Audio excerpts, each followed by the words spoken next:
la última clase quedamos interrumpidos en una pregunta que había comenzado y que si la reemprendemos ahora la intentaré contestar. Creo que era una pregunta que requería algo así como un seminario de 6 horas para ser contestada, pero que la íbamos a resumir, ¿no? ¿Cuál era? ¿Quién era que la hizo? ¿Está aquí? Eras tú, ¿no? Pues andaban, digas. La pregunta era genérica, sí, pero que lo que me interesaba era otra cuestión que iba solapada, ¿no? Bueno. La genérica era, una vez un individuo fallece y todos sus cuerpos se disipan. Correcto. ¿Qué papel tenía el espiritismo en luego tener estos contactos que se dicen? Esta era la pregunta genérica. Sí, el envoltorio. ¿Puedo hacer ya la concreta? ¿No? A ver. Entonces, la concreta... Sí, la pregunta genérica es el papel del espiritismo en general. Bueno, ahora teniendo en cuenta que han desaparecido todos los cuerpos, ¿no? Bien, pues venga. Entonces, a través de la Santa Cábala, ¿qué tipo de protección técnicas hay para protegerse precisamente de todas estas entidades o seres o energías que hay en esta fase? Muy bien. Son dos preguntas muy interesantes, solo que ahora necesitaremos 2 seminarios de 6 horas cada uno. Bueno, voy a hablar al respecto. La segunda quizás es la que sea más concreta, ¿no? Las dos están muy bien. Una, la protección contra los mundos invisibles, lo que pueda ser hostil que provenga de allí, y la otra, que hay de cierto en el espiritismo, o algo así.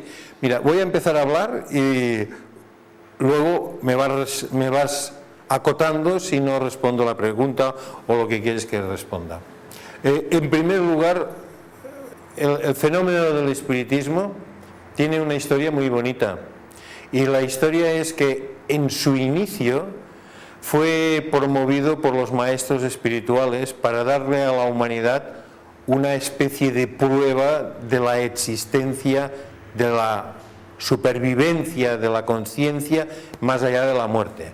O sea que empezó con un propósito muy, muy bello, viniendo de una época muy materialista. Se intentó, desde los que dirigen la evolución de la humanidad a través de la enseñanza, la guía, etcétera, los maestros, se intentó crear una corriente de fenomenología muy bien orientada que llegara a despertar a la gente de que existe consciencia más allá de la muerte física.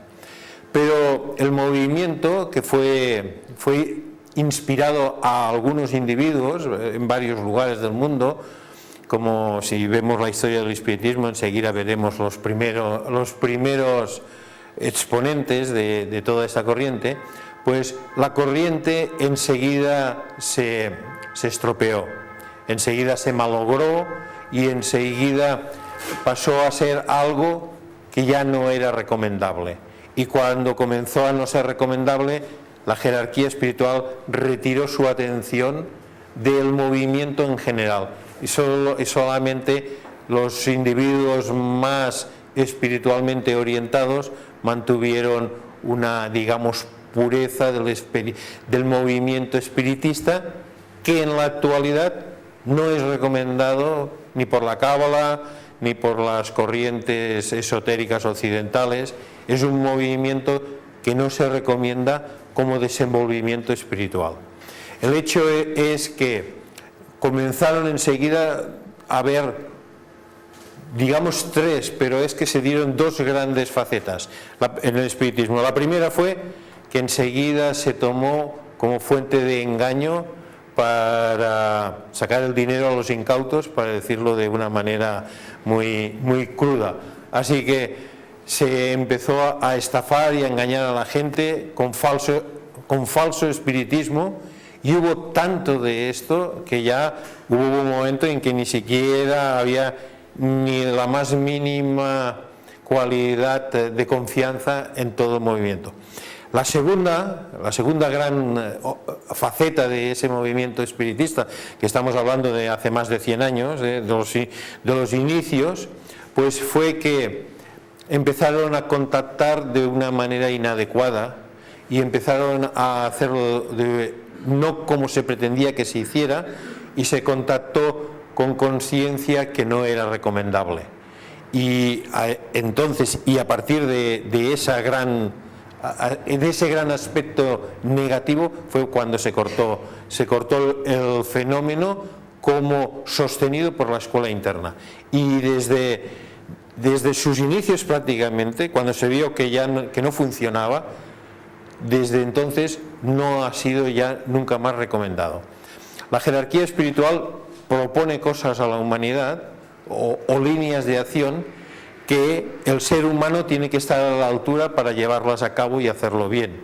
Podríamos poner el ejemplo del descubrimiento de la energía del átomo, que puede usarse pues como una bomba o puede usarse como una fuente energética. El uso siempre dependerá en última instancia del humano, aunque las inspiraciones pueden venir de los que van delante de nosotros. Con el espiritismo ocurrió algo así. Entonces, ahora llegando al punto de el espiritismo, ¿con qué conecta?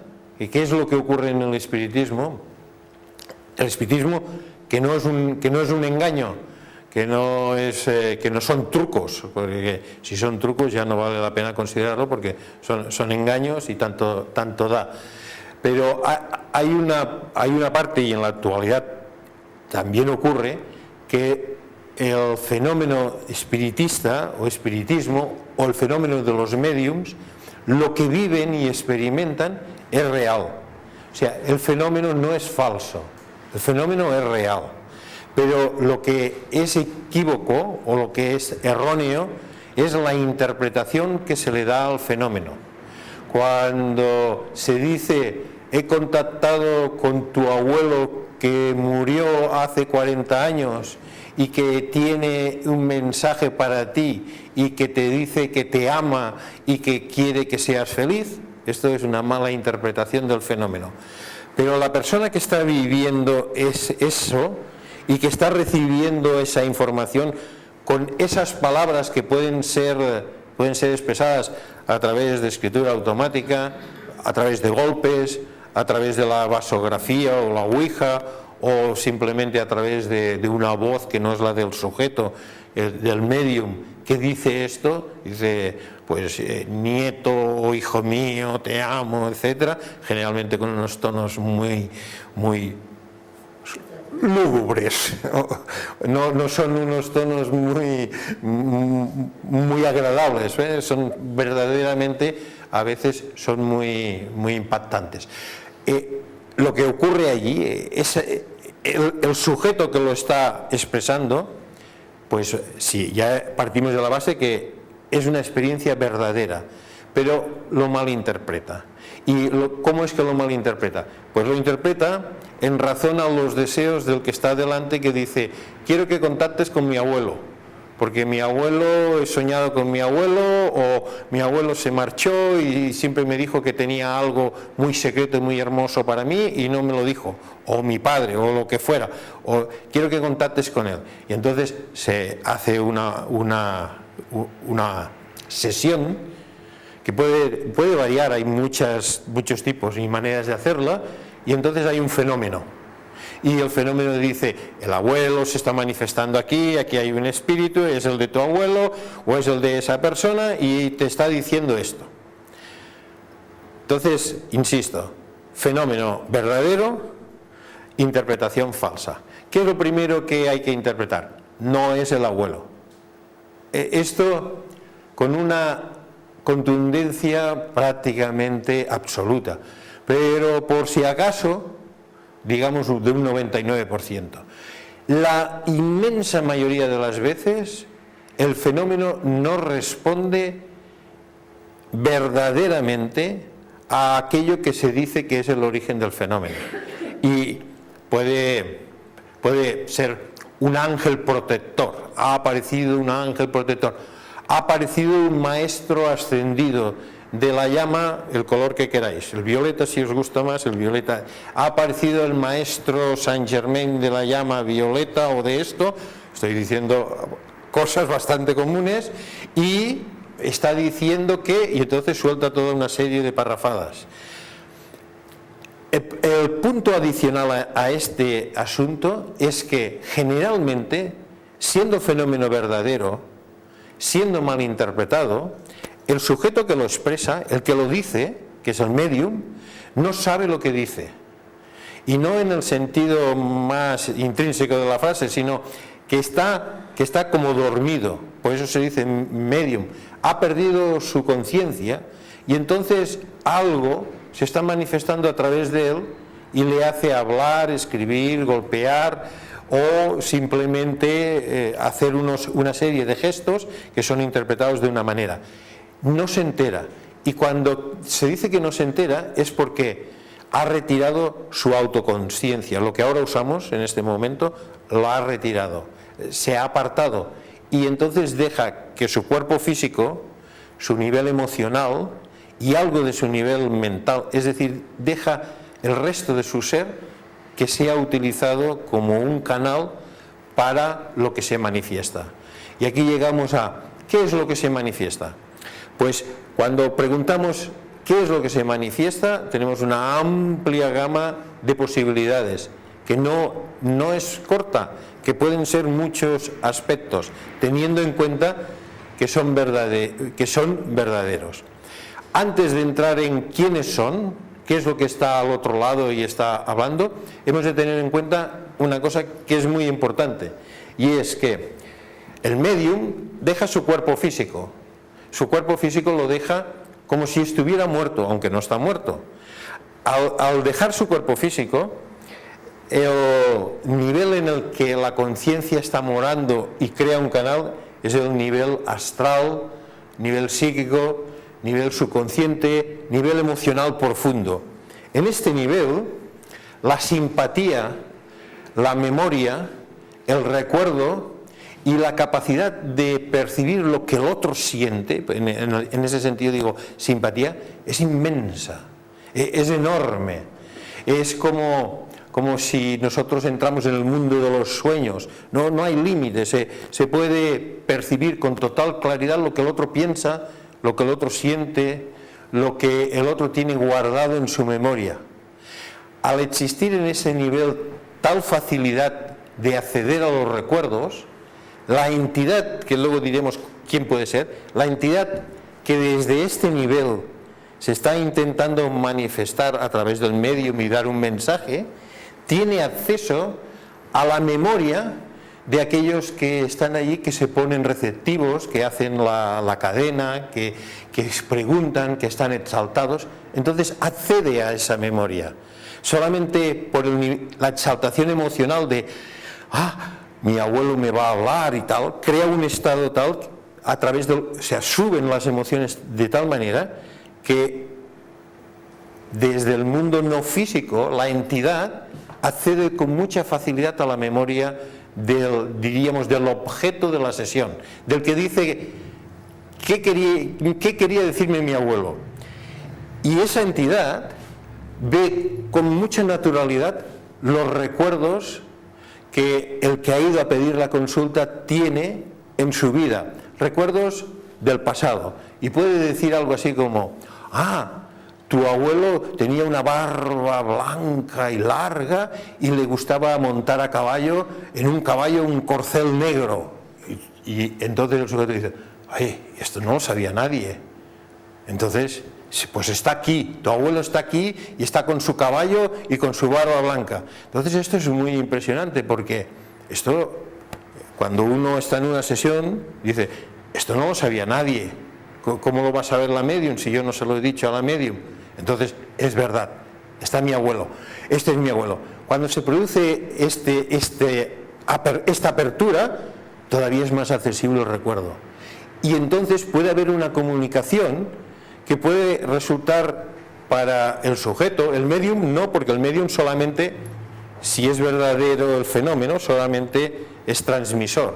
Pero entre la entidad y aquel que ha ido a pedir la consulta, se establece una relación de comunicación que puede ser muy impresionante, pero que siempre está basada en el recuerdo. no está basada nunca en la experiencia actual. Es decir, si dice, dime algo de lo que, de cómo debo comportarme en mi empresa, debo vender las acciones, se le escapa, no hay comunicación. Pero si está basado en el recuerdo de aquella vez que estábamos en aquella excursión, no sé, entonces eso es muy vivo y puede sacar verdadera memoria ignota, es decir, casi ni siquiera recordada por el propio sujeto. Esto crea un nivel de impresión muy grande y entonces se le da más aval al fenómeno diciendo sí, en la sesión de medium he contactado con mi abuelo me ha dicho unas cosas que solamente yo sabía y él, y entonces se crea una relación de dependencia. Esa relación de dependencia es la que busca la entidad. La entidad busca que en la mesa de espiritismo se cree una relación de dependencia con ella, porque a través de esa relación de dependencia energéticamente vive la entidad en el plano psíquico, se alimenta de las emociones, se alimenta de esclavizar a los individuos. Los individuos vienen a una sesión, al cabo de 3 semanas vienen a otra, al cabo de 2 semanas vuelven, luego vuelven cada semana y luego estarían cada día. Y lo que al principio era solamente aquello que parecía una relación benefactora, se va convirtiendo en una relación muy viciada en la que la entidad empieza a dar órdenes, la entidad empieza a controlar al individuo a través de una dependencia psicológica muy fuerte, y esto puede llegar a convertirse luego en una enfermedad psicológica o una enfermedad de personalidad extremadamente grave, extremadamente peligrosa. ¿Quiénes son las entidades que están detrás? Pues la mayoría de las veces son entidades no humanas, pero en un porcentaje muy cercano, diríamos casi la mitad, también pueden ser entidades humanas. Y esas entidades humanas son conciencias de humanos que han fallecido y que no quieren seguir el camino de progreso que decíamos antes, este camino de dejar el cuerpo físico, dejar el cuerpo emocional, dejar el cuerpo mental y seguir hacia la luz. Por la maldad de su vida, por el vicio de su vida, el vicio en el que han estado viviendo, se sienten tan atrapados dentro de sus errores que se resisten a elevarse y se oponen al proceso natural. Es lo que se llama las almas atadas a la tierra. Y entonces durante un periodo bastante significativo necesitan estar atraídos de nuevo a la tierra, porque es como una corriente de agua que se los llevaría hacia arriba, pero por sus maldades, por el daño que siempre han estado haciendo, por el vicio en el que han morado, entonces necesitan tener conejillos o necesitan tener incautos que les den energía para seguir junto a la tierra. Eso lo que diríamos los humanos que no quieren irse, que les gustaría volver a encarnar, les gustaría volver a sentir los sentidos físicos para poder seguir en sus caminos de vicio o de maldad, etc. Y entonces buscan a través de los cuerpos de los incautos y de la energía psíquica del incauto permanecer en contacto con la tierra. Al final, como sea, tienen que irse, pero antes de irse pueden hacer mucho daño, y de esto existe un buen número. Sin embargo, con el mismo fenómeno pueden haber entidades que no son humanas, y cuando se dice que no son humanas quiere decir que no han desencarnado de cuerpos humanos, sino que son otras líneas de evolución de conciencia comparable a la humana, pero que no son humanos. Quizás para entenderlo diríamos que vienen de otros planetas. Bueno, ya no se serviría una imagen así, que también tienen el mismo propósito. Luego pueden ser simplemente cuerpos energéticos. Cuando decimos cuerpos energéticos es que cuando uno ha desencarnado, a veces su cuerpo físico desaparece con mucha lentitud, y deja el cuerpo etérico, que es el cuerpo de energía que permite el físico, los colores que están alrededor de esta esfera, lo deja como flotando, pero él ya se ha ido. Él ha cogido el tren y ya está más allá de Yesod, más allá de aquí, pero han quedado unos remanentes energéticos. Esos remanentes energéticos son como cascarones, los llaman cascarones astrales, por cierto. Estos remanentes energéticos pueden ser ocupados por algunas vidas elementales, como si dijéramos, como es el cangrejo ermitaño que se mete en los cascarones en los que han vivido otros cangrejos y vive ahí. Pues esas fuerzas energéticas pueden ser ocupadas por fuerzas de vida elemental, no de vida humana, de vida inferior a la humana, y entonces se vitalizan a sí mismos con los propósitos que tenía ese cascarón que fue ocupado por un humano. Estos, si no hacen nada, se van disolviendo y desapareciendo. Entonces necesitan de nuevo extraer energía y vitalidad de los humanos, y en las sesiones de espiritismo a veces son atraídas. Y si formaban parte de un individuo en particular, pues entonces son atraídos cuando se invoca a ese individuo en particular. Pero no es la conciencia del individuo. Eso también mantiene memoria de lo que fue y también puede dar información de lo que fue el individuo.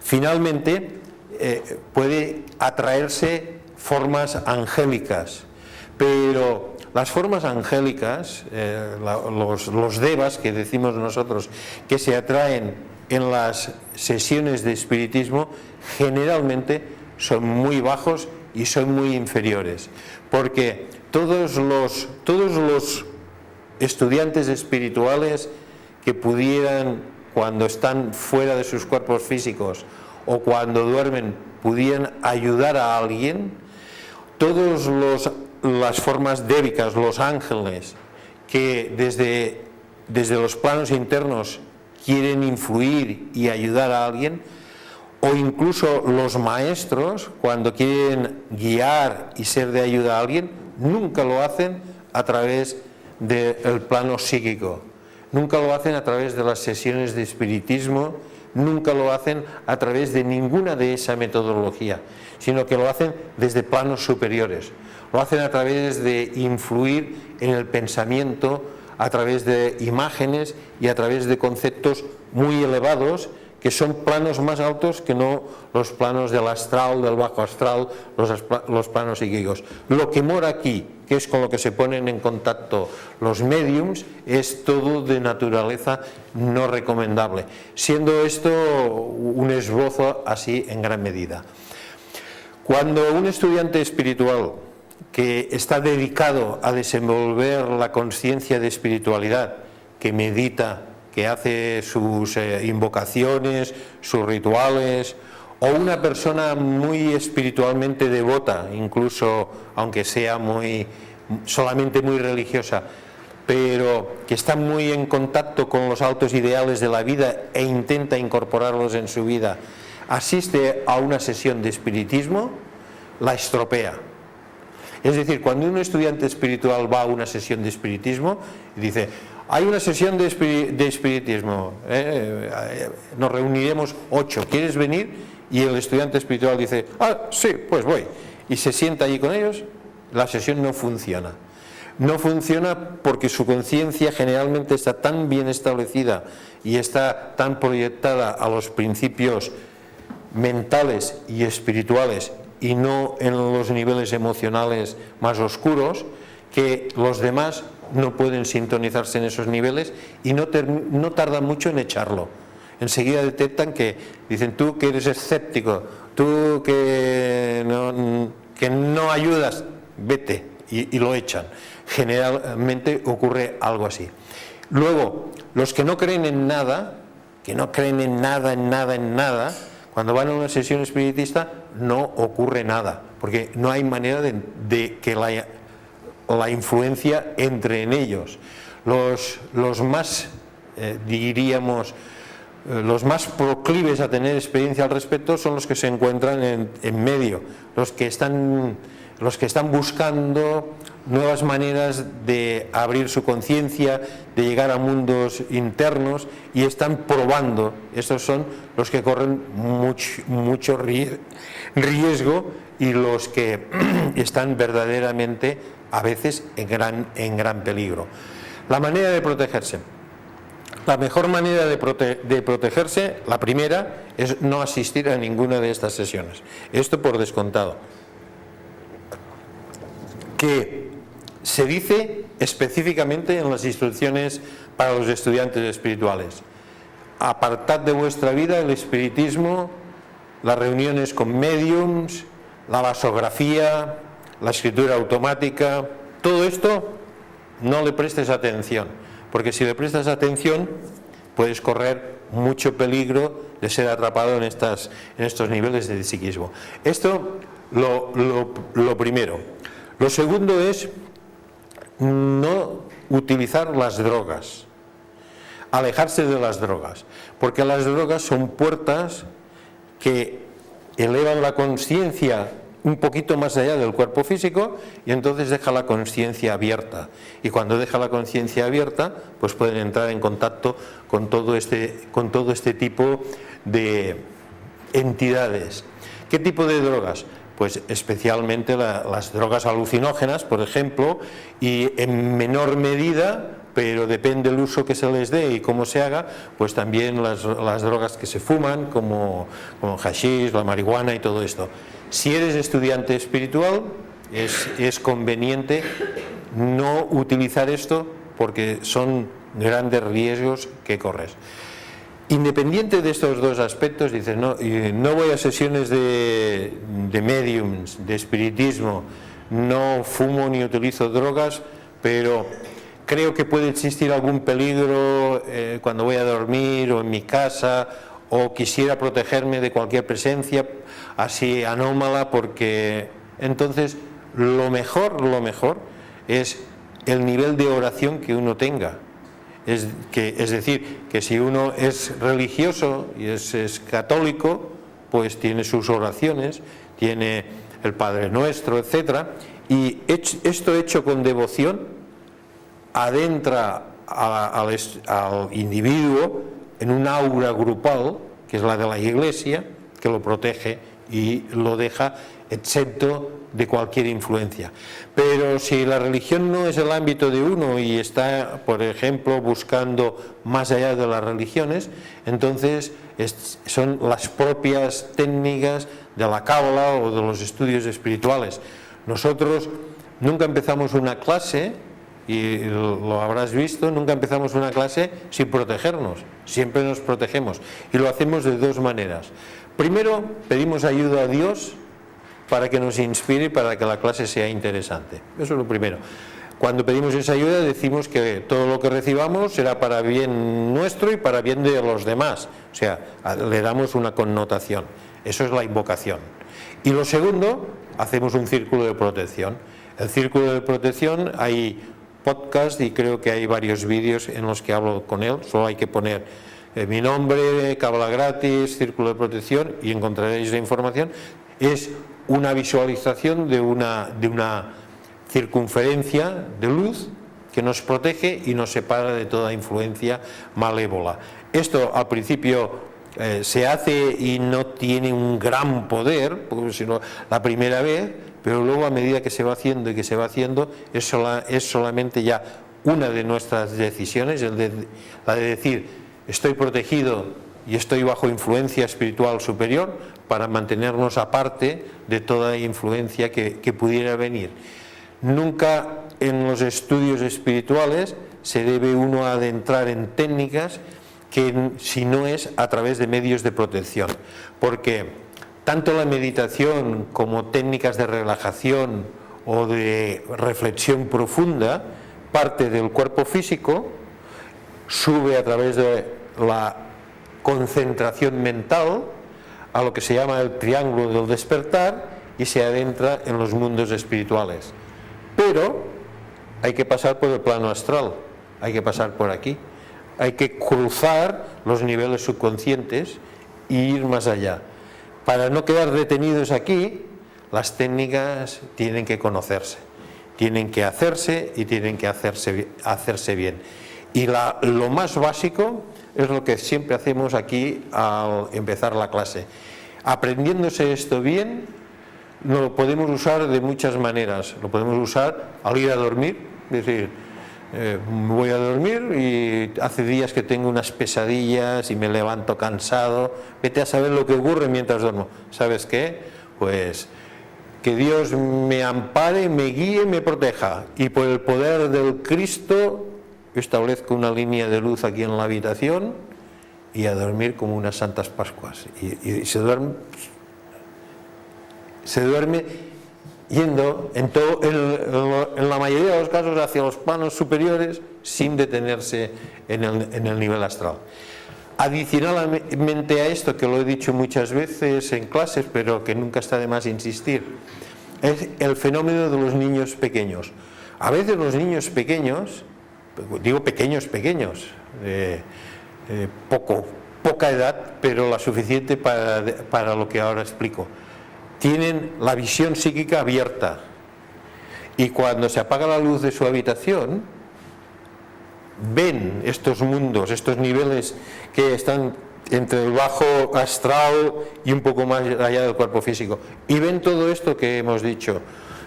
Generalmente ven lo peor, ven las entidades malévolas, ven los individuos viciosos, ven el nivel que más necesita ser eliminado de la conciencia de la humanidad, que es el trabajo futuro.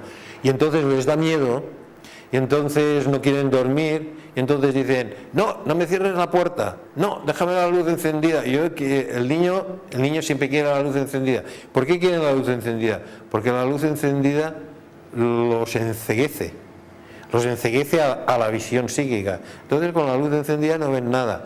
Al no ver nada, ellos duermen con mayor tranquilidad. Pero si les apagan la luz, la oscuridad les abre la visión. Como los mayores son generalmente muy poco dados a este tipo de experiencias o a admitirlas, cuando el niño dice que ha visto algo, el mayor se lo niega.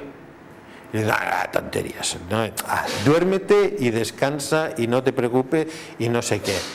Pero el niño lo sigue viendo, y si ya deja de verlo, lo presiente, y entonces sigue estando incómodo, sigue teniendo miedo, se sigue acostumbrando a tener la luz encendida, a tener el papá que allá, y muchas veces duermen mal. Digo esto porque es muy fácil para estos niños protegerlos, y es tan sencillo y funciona tan bien como es enseñarle una oración de las más simples, de las oraciones para niños. Si les dices, ¿tienes miedo? ¿Qué has visto? ¿Qué te pasa? No, es que... pues mira, vamos a aprender una oración y verás qué bien duermes. Y 4 angelitos tiene mi cama, no sé qué, ya no sé cuántos, uno en una esquina y otro en la otra, o ángel de la guarda, dulce compañía, no me desampares ni de noche ni de día, o cualquiera de estas cosas tan sencillitas, crea sobre el niño una influencia protectora real que lo encierra y lo protege de todas esas visiones y todas esas influencias. Y a partir de entonces los niños duermen súper bien.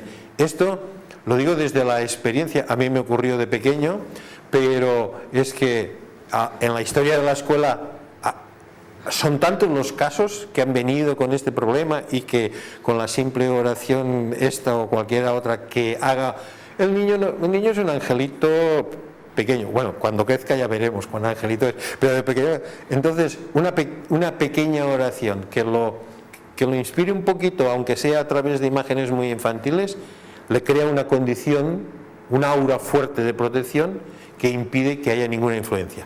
Si traspasamos esto a nuestro estado actual, adulto, pues es lo mismo. quizás si dijéramos 4 angelitos tiene mi cama y todo eso, nos resultaría un poco infantil. Pero si nosotros nos ponemos serios y creemos en las influencias benefactoras y decimos que un aura de luz, que es la luz de la influencia del Cristo o de los grandes maestros, proteja mi habitación y me deje descansar en paz, y lo hacemos con sinceridad, se crea una condición así y dormimos súper bien. Y la mejor manera es experimentarlo y ver que funciona en nosotros y en aquellos que lo digamos. El ateo que no es ateo pero que dice que es ateo, si tiene problemas de este tipo, no hay manera de ayudarlo, porque cómo va a decir esas cosas. Así que para él lo primero sería experimenta un poco este fenómeno como es y mira a ver si esto te funciona. Ahora, ¿he contestado en todo esto? O porque si no, entonces completo. Bueno, vale. ¿Alguna cosa más queréis que hables al respecto? Por favor, luego aquí. Hablabas de las conexiones vibracionales. Por ejemplo, el Kabbalah es una buena solución, ¿no? Mirar un sefirot y colocarte en buenas vibraciones, ¿verdad? Dicho tal como lo has dicho, que la Kabbalah es una buena solución y que entrar en armonía con una esfera y colocarse allí, tal como lo dices, si eso puede ser bueno, la respuesta es sí. La dificultad está en cómo lo hago. Primero, ¿qué es el árbol de la vida? ¿Qué son las esferas? ¿Qué características tienen? ¿Qué significa eso en mí? ¿Y cómo me coloco? ¿O cómo me siento dentro de esa influencia? Esa es la técnica. Ahora, tal como lo has dicho, es correcto, sí, está bien. Pero en catalán diría, ¿y cómo es fa? ¿No? ¿Cómo lo hago? No es tan simple. De hecho, lo que he dicho ahora, dice, lo que hacemos aquí, decimos que la influencia del Cristo, ¿no? O, ¿cómo decimos? Por el poder del Cristo nuestro Señor, nos rodeamos con el círculo y el poder de nuestro propio esfuerzo también, nos rodeamos con el círculo de su sagrada protección, donde ningún mal puede penetrar. Nosotros estamos colocándonos bajo la influencia del sol de Tiferet.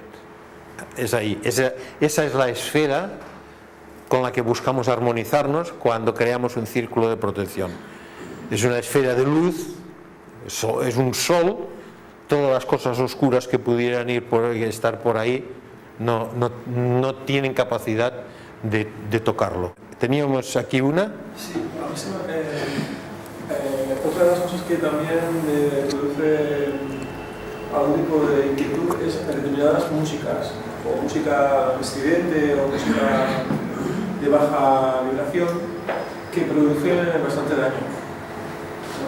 ¿No? Sí. La influencia de la música es una realidad, científicamente demostrado. De la misma manera que puede ser una influencia constructiva, también puede ser una influencia destructiva.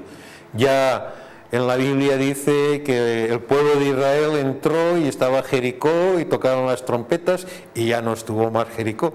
Así que y allí hay una enseñanza, sea cierto o no, pero hay el hecho histórico, quiero decir, pero hay una enseñanza que nos dice, ojo, el poder del sonido es muy importante. En Kabbalah se le da mucha atención al poder del sonido. El sonido, la melodía, el canto, es muy importante. Y nosotros como escuela hemos organizado un congreso internacional sobre la influencia de los grandes compositores en la historia de la humanidad. Y hemos ayudado a que se publicara un libro que habla de estos temas. Y hay algunos tipos de música que son verdaderamente desarmónicos y pueden crear, este no es desarmónico, pero es interruptor. ¿Sabes lo que dice? ¿Sabes lo que dice? Esta mujer dice, se te ha acabado el tiempo. Y dice, ¿dónde estás? Claro, porque cuando hay una auténtica armonía, como puede ser la música clásica, por ejemplo. Sí. Pero claro, si hablamos ya de música, no tanto de rock, bueno, si es de Creedence Clearwater Revival está bien. Si es Smoke on the Water también está bien. Bueno, eran notas de humor. Pero hay música que verdaderamente, la música tiene efecto. el individuo que utiliza un tipo de música de una manera muy determinada, pues entonces se siente influido por esa música. Por ejemplo, si nosotros queremos ser sensibles a la belleza, no a lo bonito, a la belleza, ¿veis aquí que pone belleza? Queremos ser sensibles y queremos ser muy creadores y muy finos y delicados, pero en el sentido de la belleza, la música de Chopin. Pero ahora os diré otra cosa. Si queremos mucha fuerza, pero una fuerza hacia el bien, pero extremadamente poderosa, que nos ponga como ejércitos en marcha, tipo Geburah, así roja, no diré Chopin. ¿Ves cómo sabes quién diré? ¿Ves cómo sabes quién diré? Así que la música es muy, muy importante. Ya, como última cosa sobre la pregunta de la música, los maestros de sabiduría han influido sobre los grandes compositores para crear unas corrientes de música que influencien a la humanidad. Eso está muy bien explicado en este libro que os estoy diciendo, que no sé si se nos ha agotado, me parece que ahora está agotado y que Adriana está trabajando para volverlo a editar, si no me equivoco, que se titula, ¿cómo se titula? La influencia de los grandes compositores, ¿no? Es de Cyril Scott, que trajimos al Congreso al hijo de Cyril Scott para que nos hablara un poco de su padre. Muy importante. Una mano que veía allí y luego otra allá.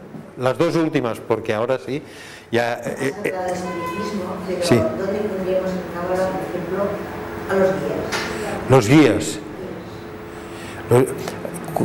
Los guías. Los sherpas de guía... Sí, los guías. Es que el concepto de los guías deberíamos ver qué entendemos por los guías. Guías espirituales. Guías de luz, no del bajo astral. Sí. Bueno, si son guías de luz, pues ya lo dices, no del bajo astral. Se supone, ¿no? Sí. ¿Dónde los pondríamos? Más que dónde los pondríamos, lo que tendríamos que hacer con ellos es ver lo que dicen. Dice, estoy en contacto con un guía espiritual. ¿Será cierto que es un guía espiritual? Porque en contacto con alguien o con algo sí que sé que es cierto. ¿Cómo se presenta? Como una figura de luz impresionante, maravillosa. No, estoy exagerando no hablo de tu caso, que no sé cuál es, pero estoy poniendo unos ejemplos, ¿no? ¿Cómo se presenta? Como una figura de luz así impresionante y tal. Bueno, por aquí podría ser, podría no ser, pero ¿qué es lo que dice? Porque me dirá algo. Cuando oigo su mensaje hay que tener en cuenta dos grandes salvaguardas. La primera es, me halaga, y entonces hemos de escuchar y hemos de detectar si nos ha halagado. ¿Qué es un halago? Un elogio. Si nos han dicho, eres la mejor estudiante espiritual de todo Barcelona, o de Madrid, o de España, o has sido elegida para dar un mensaje a la humanidad. ¿He sido elegida? Sí, por tus méritos de las 100 últimas reencarnaciones, o porque el cromosoma no sé qué de tu cuerpo es muy especial, o por lo... Entonces se dice, esto es un halago. Hay que mirarlo un poco y hay que ser sincero, porque lo primero nos gusta que nos halaguen, ¿no? Por ser el espécimen más elevado de toda tu generación, te necesita la humanidad. Y entonces, qué bien, ¿no? Si nos halaga, guía, thank you and goodbye. Lárgate, no quiero saber nada de ti. ¿Por qué? Me has halagado. Cuando alguien nos halaga, hay que ir con mucho cuidado. Hay que ver si verdaderamente está expresando algo bueno y verdadero de nuestra manera de ser, o está halagando para obtener algo de nosotros, porque cuando se halaga es para obtener algo. Primera regla de supervivencia: no hay halagos. Si alguien halaga desde los planos internos, mal. Los maestros espirituales, los verdaderos guías, nunca un halago. Al contrario, dicen, ¿dónde vas con este vicio? ¿No? Todo al revés. Te señalan los defectos y el trabajo por hacer. Nunca halago. Segunda regla de supervivencia, y digo de supervivencia porque es muy importante, porque si nos dejamos halagar y le prestamos atención, hoy nos halagará aquí, o mañana allá, nos creará una dependencia. Segunda regla de supervivencia, nunca, y si fuerais estudiantes veteranos de Cábala sabríais que cuando digo nunca, siempre digo 2 veces más nunca. Nunca, nunca, nunca dan órdenes. Nunca dan órdenes. Si te dan una orden y te dicen, ve a Madrid, porque va a haber una manifestación en tal calle y tú tienes que estar en tal esquina para, con tu aura de amor, hacer, esto es un caso real, hacer que toda la manifestación se llene con vibraciones positivas y no corra ningún peligro. Y el individuo cogió y se fue a Madrid y se puso ahí en una esquina y le dieron de palos.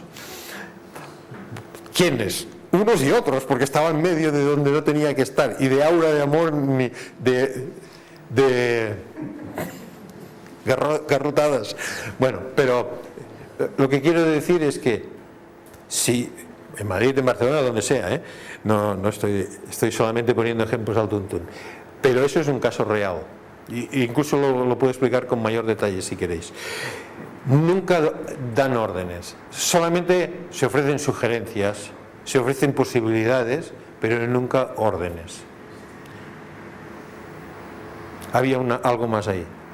Relacionado con lo de català. Sí, sí, sí. De la música, Sí. el contrari que prohibís de la música, d'aquestes treballs.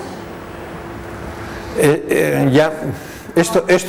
Sobretot Vivaldi, que és el de la música, Sí. cal Vivaldi, perquè Vivaldi què? Molt bé. Pregunta. Una cosa i contrari, com dius que això ja ho hem d'entendre. Conec una persona jove que li agrada la música contrari i penso que això no l'ajuda gens que hauria de ser una espiritual. Total. I està relacionat per mi amb el món fosc.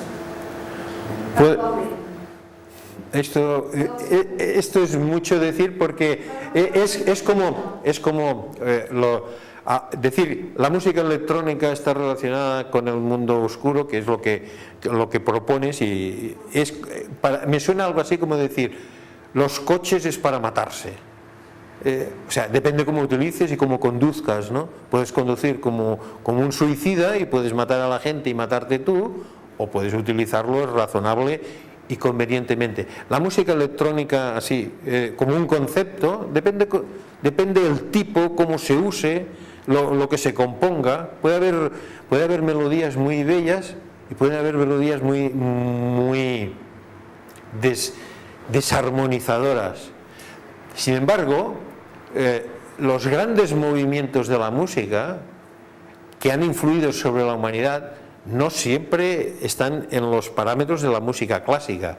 La música clásica tiene las características de que casi siempre ha sido muy benefactora para la humanidad, pero no siempre. Tenemos que dejarlo aquí, porque ya está la siguiente clase que quiere entrar. Os doy las gracias y vamos a cerrar la clase.